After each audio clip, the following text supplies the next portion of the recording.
if you just added some white to your surface and you want to add a little texture to it to kind of step back to reveal more of your clay body color, you could take a stiff brush and just create a pattern of some sort, and it's going to give you like a texture, and you can see where your clay body color will start to peek back through.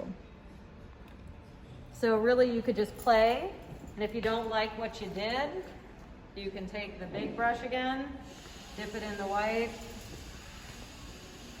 make what you did go away, and then take your stiff brush and take another pass.